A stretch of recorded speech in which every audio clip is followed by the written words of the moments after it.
The headquarters of the Royal and Imperial Post Office Savings Bank in Vienna was built by Otto Wagner between 1903 and 1906.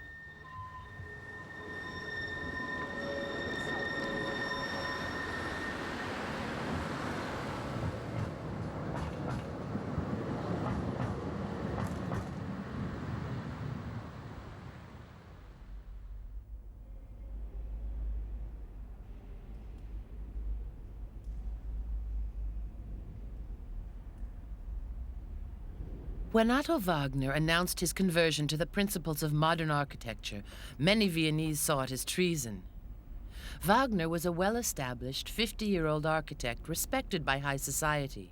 He had built a large number of Renaissance-style buildings, had designed, for the Emperor Franz Joseph, the decor used for state occasions, and had come up with grandiose plans exalting the empire and its sovereign, which were never realized.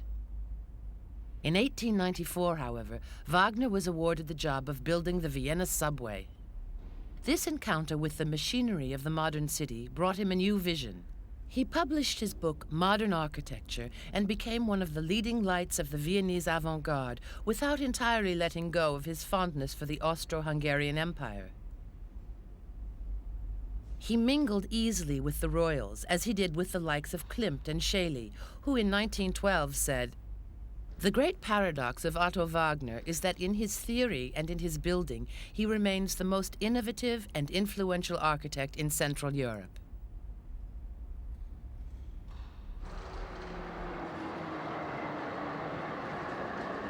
The architecture against which Wagner had declared war won the first battle on the Ringstrasse, the very symbol of Imperial Vienna, which had been developed from the mid-1800s.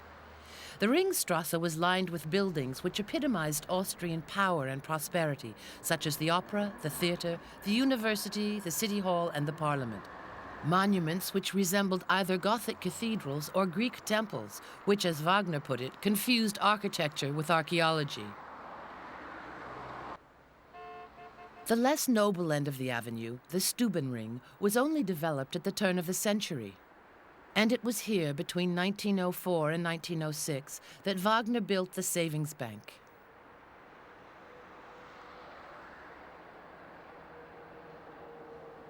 This, the only modern building on the Ringstrasse, has an ambiguous relationship with the rest of the avenue. It is set back from the street on a small square, producing the effect of discovery or surprise. It was also so that Wagner's brutal facade would not upset the balance of the rest of the buildings on the avenue. The Post Office Savings Bank was opened in 1880 with the support of the imperial authorities, the church, and the Christian Democrat Party. The bank wanted to be the bank of the little saver, as an alternative to the huge banks of the liberal financial world. At the turn of the century, it was still temporarily housed in a Dominican convent while holding over 200,000 accounts. It needed a headquarters to match its success and its image as a bank that was different. Wagner's entry won the competition ahead of 37 other architects. A few upset entrants brought a lawsuit claiming the result was fixed, but their complaints fell on deaf ears.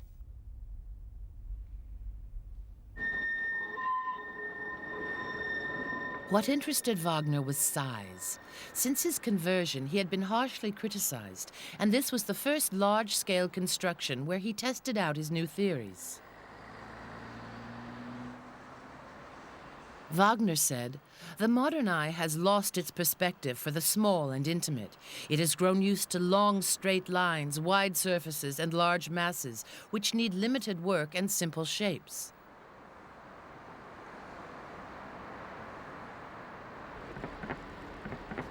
The other buildings of the Ringstrasse mask the real magnitude of Wagner's bank. Framing the main facade, they hide the two lateral wings.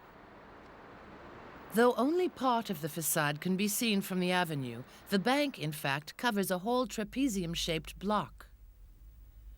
It is a symmetrical construction built around 5 large courtyards which lend natural light to the building. To speed up the opening of the headquarters, the bank was built in 2 stages. First came the main section between 1904 and 1906, and then the more modest rear section, built between 1910 and 1912.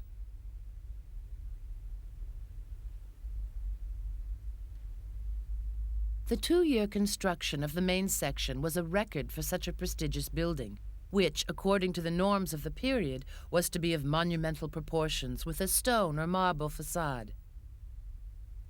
But Wagner had a secret, a modern solution invented by him which allowed him to erect the monumental proportions in no time. It consisted of building brick walls which were cheap and quick, then dressing the bricks with inch-thick slabs of marble and granite. This simple technique produced the necessary monumental appearance, but with huge savings of time and money.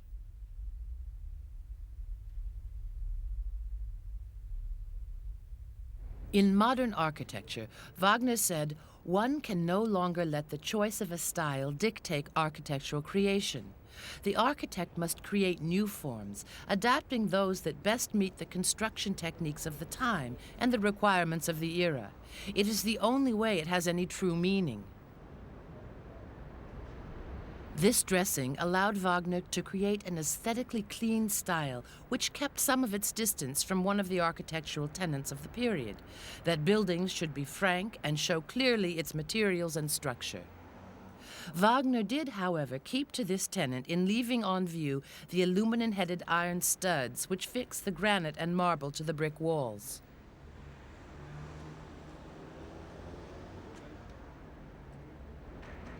However, the slabs were actually fixed with mortar and the studs were totally unnecessary. So, what in appearance seems so functional is in fact merely decorative. These 17,000 studs, which were never fully explained by Wagner, have been much discussed. Some interpret them metaphorically, saying that iron in the facade symbolizes stability or echoes the armor plating of a bank vault. Others claim they go back to the bossing in the palaces of the Italian Renaissance, a period which Wagner was particularly fond of. In any case, the decorative studs bring the facade to life without detracting from its smooth surface.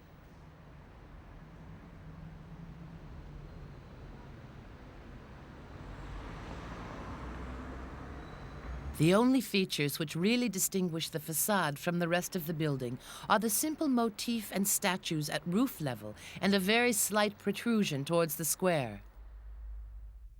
In the plan with which he won the contest, Wagner had imagined a much more sumptuous facade.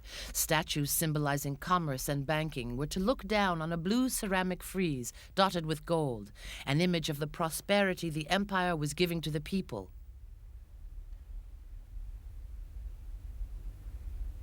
In the finished building, however, there was no sign of this symbolism. Sumptuousness gave way to virtue, half-naked allegorical sculpture to the 2 chaste statues at roof level. Once again, economy prevailed. Why do more when these 2 statues and all the decorative crowning behind them were only to be seen from down below?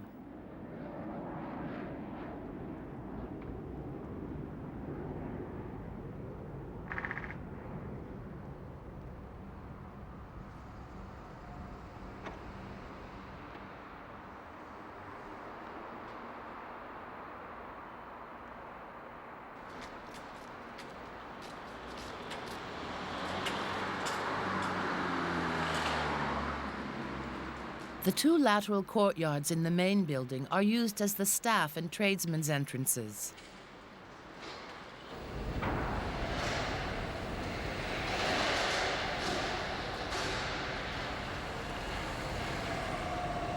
Wagner was fascinated by the idea of an office block as one of the main elements of the modern city. The 8-story bank was built to accommodate 2,700 employees and to be a rational and efficient place of work. There were no supporting walls, which allowed for flexible, open-plan offices lit by windows of huge dimensions for the time. This has allowed the offices to adapt easily to today's work requirements.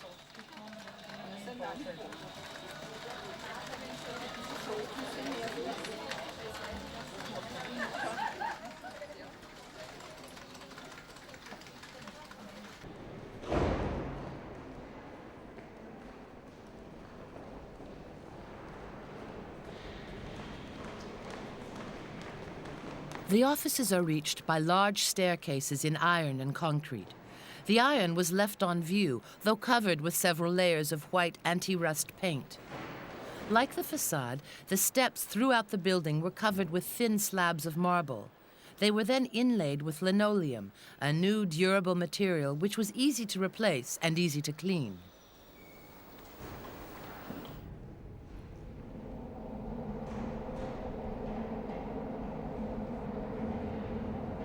Wagner was obsessed with cleanliness, which he thought a necessity for modern man. He insisted on installing 25 cloakrooms, 175 hand basins, 178 toilets, and 28 urinals. This hospital-like precision was meant to create the perfect building for the modern, disciplined worker. In these immaculate offices, noted a journalist of the time, the lazy worker will never escape the eye of the controller.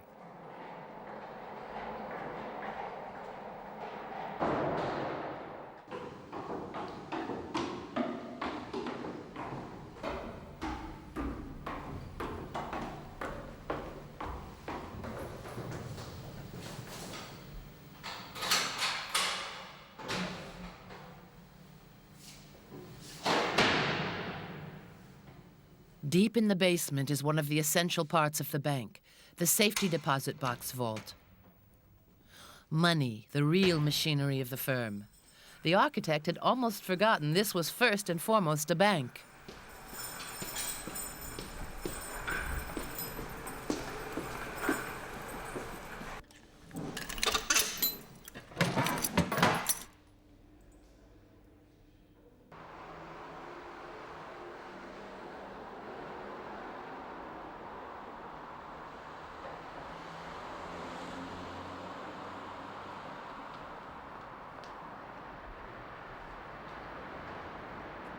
The public entrance, marked by a simple glass awning supported by 6 aluminum-covered cast-iron columns, is as discreet as it is elegant.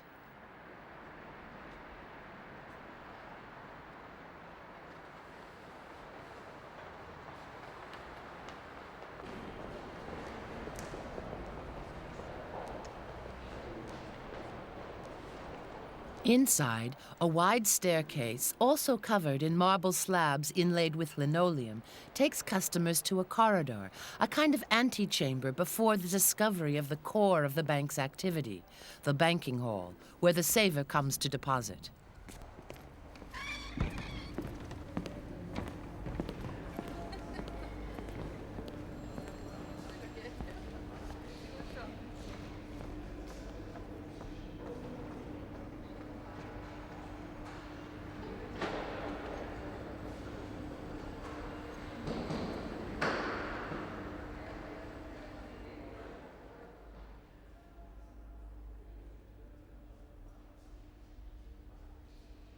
What is unnoticeable from the outside is that this was one of the most original spaces built in Europe at the time.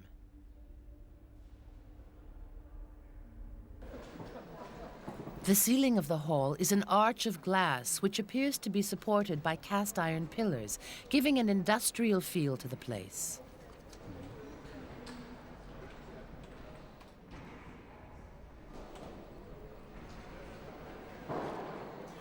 The tops of the pillars pass right through the glass and reappear on the other side.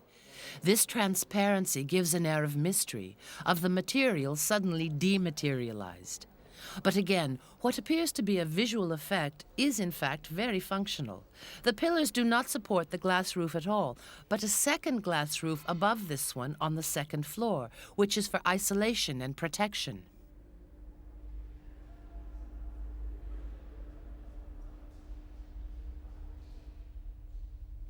In the original plans, this protective second roof was to have crowned the building and been decorated with the imperial double-headed eagle. But Wagner abandoned the idea as it interfered with his new notion of modesty and discipline.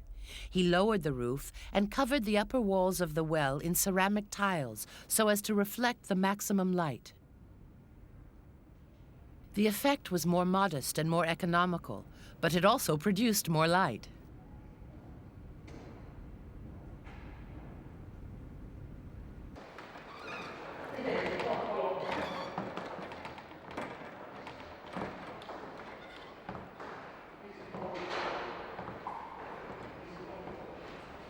Though remarkable, the banking hall was a reworking of what had become normal practice in bank architecture.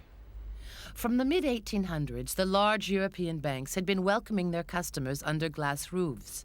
The headquarters of the Crédit Lyonnais in Paris is one of the most spectacular examples. This idea, originally used in department stores, gave maximum natural lighting, which reached the basement via slabs of glass in the floor.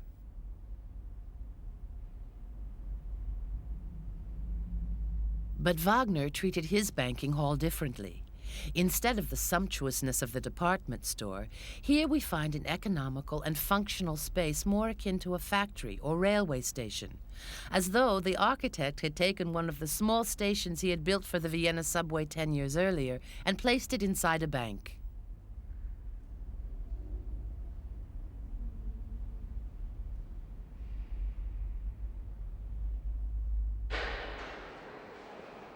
The shape of the banking hall is based on the shape of early Christian basilicas, with a high central nave flanked by two lower ones. From the mid-1800s, this design had been used everywhere in exhibition halls, stations, and factories. The banking hall was to be as functional as the shop floor of a factory.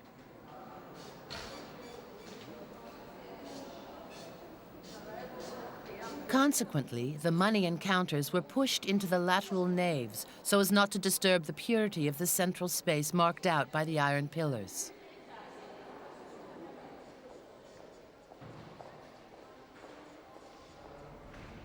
Wagner claimed, works of art must always be a reflection of their time.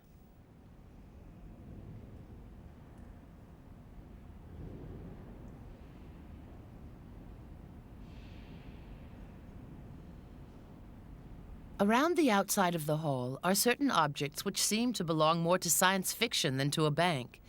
They are, in fact, the aluminum radiators of the central heating system.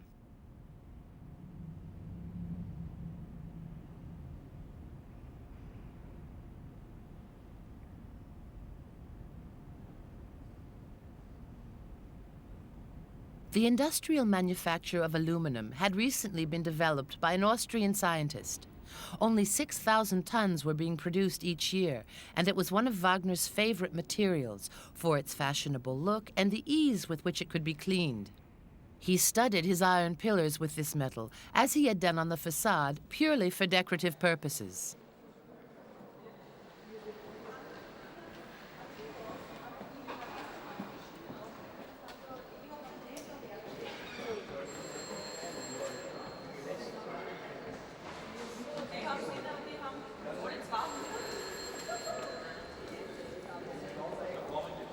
The modern world based on anonymity and speed had only one fault in Wagner's eyes, a distinct lack of orientation. He called this the painful uncertainty.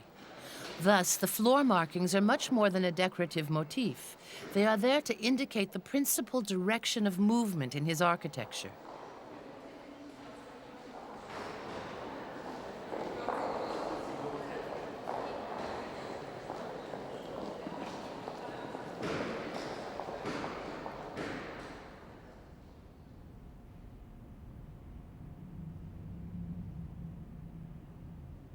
Wagner once remarked, "Nothing can be beautiful if it is not functional."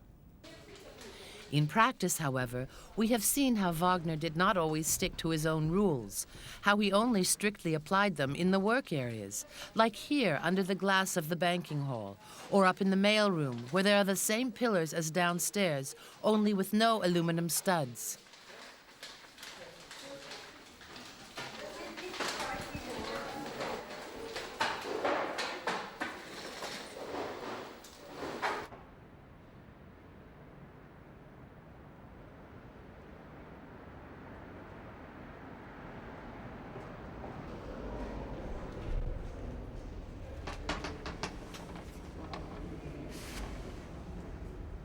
Marble, aluminum, or linoleum, Wagner chose only monochrome. The splash of color in the entrance is in the blue ceramic as a background for the bust of the emperor. This is not down to chance, because for Wagner, color was a code. It was the privilege of the boss. At the bottom of the stairs to the director's office is a red sofa and a carpet instead of linoleum.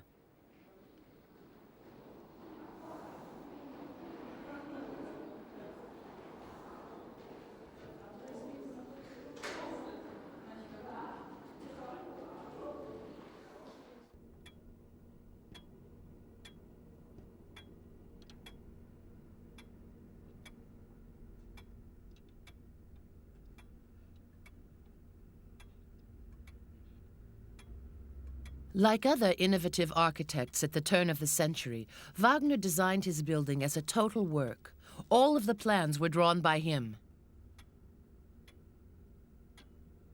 In the furniture, we find all his useful trademarks: minimal decoration, one material placed on another. Again, function justifies the practice, as these plates limit wear and tear on the arms of the chairs.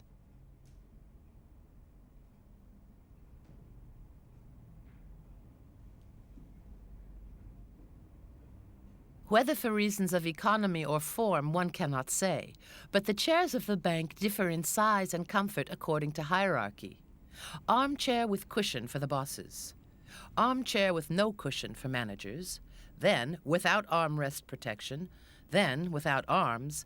Until finally the back disappears, leaving only the stools for the lowly employees and the customers.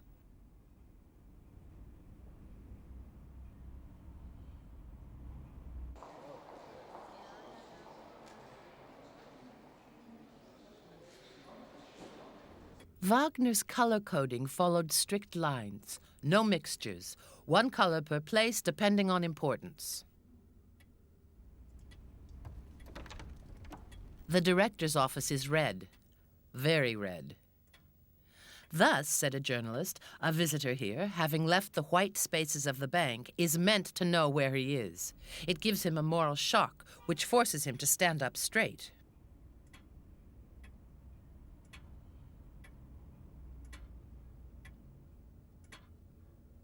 Once the shock is over, the visitor can study the refinement and attention to detail in the light switches, door handles, the clock, and even the central heating.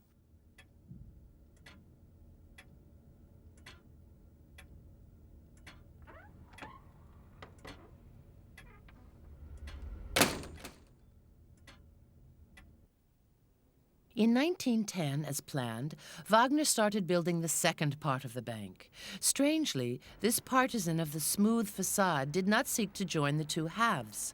On the contrary, he left a considerable cleft between the two, as though he wished to keep them apart. This second half was built with its own main entrance to allow customers to go directly to the stocks and shares trading room. What's interesting is that there is no interior passage between the rear building, with its better-off customers, and the main part of the bank. The treatment of this smaller and more confidential space remains both elegant and original, especially in this typically eclectic mix of classy frosted glass and simple security grille.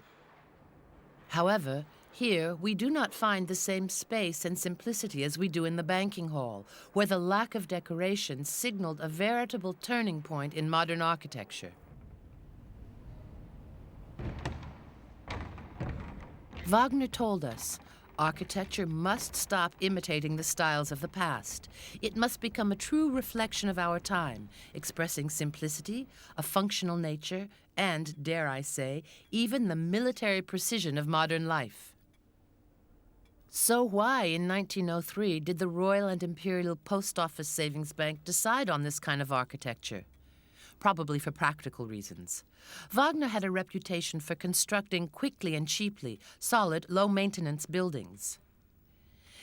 It is also probable that the directors of the bank were thinking in terms of image, and an innovative choice would distinguish them from their competitors. But was it only a question of commercial strategy?